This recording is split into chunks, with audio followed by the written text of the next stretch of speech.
Hello friends, आप सभी का मेरे YouTube चैनल आईटीजे में स्वागत है। मैं हूं जयदीप। आज जो मैंने वीडियो बनाई है ये प्रोडक्शन सिस्टम के ऊपर वीडियो बनाई है। तो हम आज बात करने वाले हैं कि प्रोडक्शन सिस्टम क्या होता है, ये कितने तरीके होते हैं और कौन सा प्रोडक्शन सिस्टम अच्छा रहता है। तो चलिए स्टार्ट करते हैं। तो चलिए फ्रेंड, वीडियो शेयर करने से पहले फैकल्टी कर्व्स देख लेते हैं जिस बेस पर हमने वीडियो बनाई है। तो फ्रेंड, जैसे कि मैंने बताया कि हम आज बात करने वाले हैं प्रोडक्शन सिस्टम के ऊपर। तो ये प्रोडक्शन सिस्टम एक मास प्रोडक्शन टेक्निक का एक हिस्सा है। तो चलिए स्टार्ट करते हैं। तो फ्रेंड, वीडियो शेयर करने से पहले एक बार ट्रेनिंग इंडेक्स देख लेते हैं जिस बेस हम आज की वीडियो को पूरा करने वाले हैं। तो फ्रेंड्स, हम आज बात करने वाले हैं कि प्रोडक्शन सिस्टम क्या होता है, इसके कौन कौन से टाइप्स होते हैं, इसके क्या बेनिफिट्स हैं। तो इन सब चीज के बारे में आज हम डिस्कस करने वाले हैं। इसके लिए फ्रेंड्स मैं आपको बता दूं, अगर आपको हमारा इस टॉपिक के ऊपर स्टडी मटेरियल या ई बुक चाहिए तो उसका जो लिंक है नीचे डिस्क्रिप्शन में दिया हुआ है। आप उस लिंक पे क्लिक करके ये जो स्टडी मटेरियल है इजीली ले सकते हैं। तो चलिए स्टार्ट करते हैं। तो चलिए फ्रेंड्स, सबसे पहले बात करते हैं कि प्रोडक्शन सिस्टम होता क्या है, मींस इसके क्या मीनिंग है। तो फ्रेंड्स, जो प्रोडक्शन सिस्टम होता है इसमें स्टेप बाय स्टेप कन्वर्जन की हेल्प से जो रॉ मटेरियल होता है या फिर कहें जो इनपुट मटेरियल होता है उसको आउटपुट मटेरियल में कन्वर्ट किया जाता है।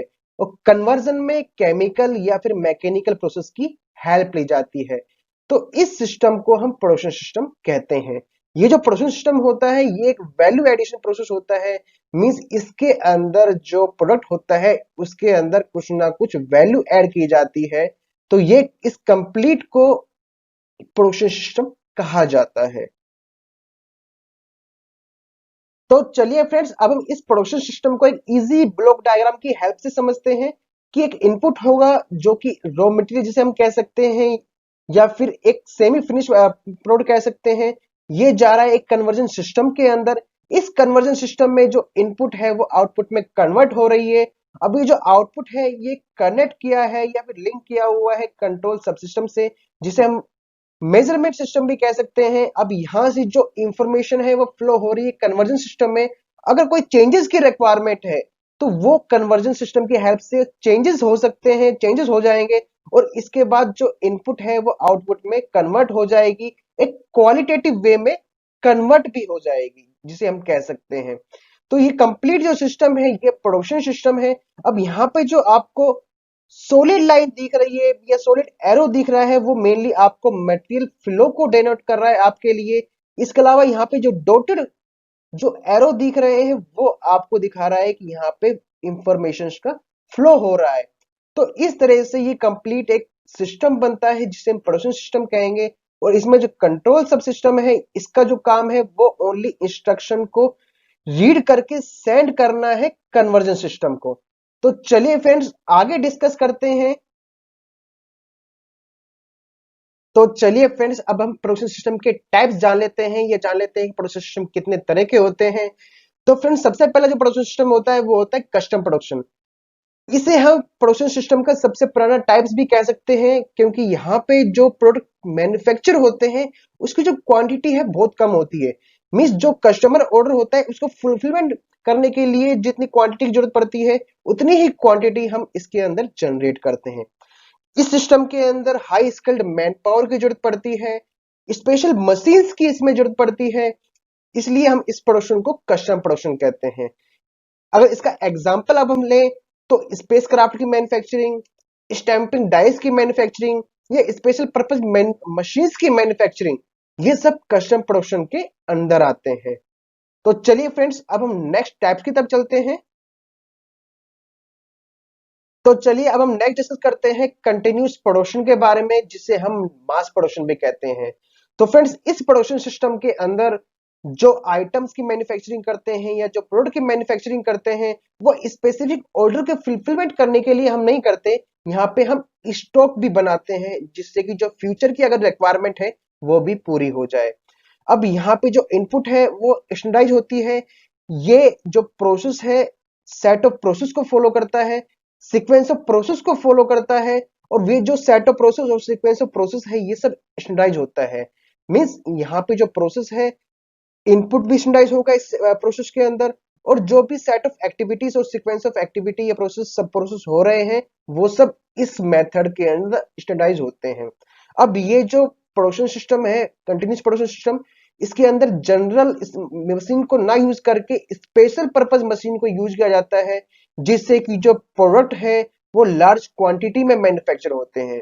इसके अलावा यहाँ पे जो प्रोडक्ट है इसके अंदर जो वेरिएशंस होता है बहुत ही लिमिटेड वेरिएशंस होता है, और ये जो प्रोसेस है इसके अंदर सेमी स्किल्ड वर्कर भी काम कर सकते हैं। मीन्स सेमी स्किल्ड वर्कर की हेल्प से अगर हमें प्रोडक्शन करना हो, और जो प्रोडक्शन है वो स्टॉक मैन्युफैक्चरिंग के लिए करना हो, स्टॉक बनाने के लिए करना हो, सिर्फ एक पर्टिकुलर ऑर्डर को फुलफिलमेंट करने के लिए ना हो, तो उस प्रोडक्शन सिस्टम को हम कंटिन्यूस प्रोडक्शन सिस्टम कहते हैं। अगर हम इस प्रोडक्शन सिस्टम के टाइप्स के बारे में बात करें, तो जो ऑटोमोबाइल इंडस्ट्री है वहां पे जो प्रोडक्ट मैन्युफैक्चर होते हैं वो सब कंटिन्यूस प्रोडक्शन सिस्टम के अंदर आते हैं। या फिर जो हाउस होल्ड अप्लायंस जो बनते हैं या जो फर्नीचर्स बनते हैं वो सब कंटिन्यूस प्रोडक्शन सिस्टम के अंदर आते हैं। तो चलिए फ्रेंड्स आगे फर्दर डिस्कस करते हैं। तो चलिए फ्रेंड्स अब हम कंटिन्यूस प्रोडक्शन सिस्टम के बेनिफिट्स को जान लेते हैं, या फिर ये कहें कि continuous production system custom production system से कैसे अच्छा है वो हम डिस्कस कर लेते हैं। तो फ्रेंड्स ये जो कंटिन्यूस प्रोडक्शन सिस्टम होता है इसके अंदर जो प्रोडक्शन है वो लार्ज अमाउंट में होता है, और उस क्वांटिटी को प्रोड्यूस करने के लिए जो एक्टिविटी करनी पड़ती है या फिर जो काम करना पड़ता है वो बहुत कम करना पड़ता है, और जो कॉस्ट लगती है वो भी बहुत कम लगती है। तो हम ये कह सकते हैं कि कम कॉस्ट में कम काम में जो ज्यादा आउटपुट निकलती है वो कंटिन्यूस प्रोडक्शन सिस्टम के अंदर निकलती है। इसके अलावा कंटिन्यूस प्रोडक्शन सिस्टम के अंदर जो वर्कर होता है वो सेफ और रिपीटेड एक्टिविटी करता है।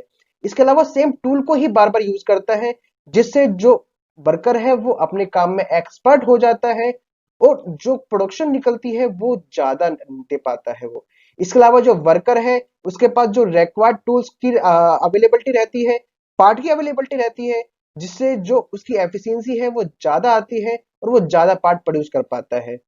इसके अलावा अगर हम परचेजिंग में बात करें कि जब यहाँ पे जो मटेरियल है रॉ मटेरियल उसकी हमें क्वांटिटी ज्यादा चाहिए होती है प्रोडक्शन करने के लिए, क्योंकि यहाँ पे हमें स्टॉक भी बनाना होता है, तो यहाँ पे जो रॉ मटेरियल है वो कम कॉस्ट में अवेलेबल हो जाता है। तो हमें ये कहें कि जो टोटल कॉस्ट है ओवरहेड कॉस्ट और रॉ मटेरियल कॉस्ट वो कम पड़ जाती है।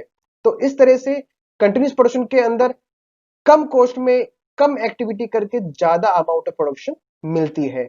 तो ये बेनिफिट्स थे कुछ कंटिन्यूस प्रोडक्शन सिस्टम की। तो चलिए फ्रेंड्स हम आज की इस वीडियो को यहीं पे समाप्त करते हैं, और समाप्त करने से पहले मैं आपसे ये जरूर कहना चाहूंगा कि अगर हमारी आज की वीडियो आपको अच्छी लगी हो तो हमारी वीडियो को लाइक जरूर कीजिएगा, अपने फ्रेंड्स को शेयर कीजिएगा जिससे वो भी इसके बारे में सीख सके, और अभी तक आपने हमारा चैनल सब्सक्राइब नहीं किया है तो वो जरूर कर लें, जिससे कि जो आने वाली वीडियोस हैं उसकी नोटिफिकेशन आपको समय समय में मिलती रहेगी और आप इजीली सीख पाएंगे। तो चलिए फ्रेंड्स हम आज की वीडियो को यहीं पे समाप्त करते हैं। Thank you and bye bye.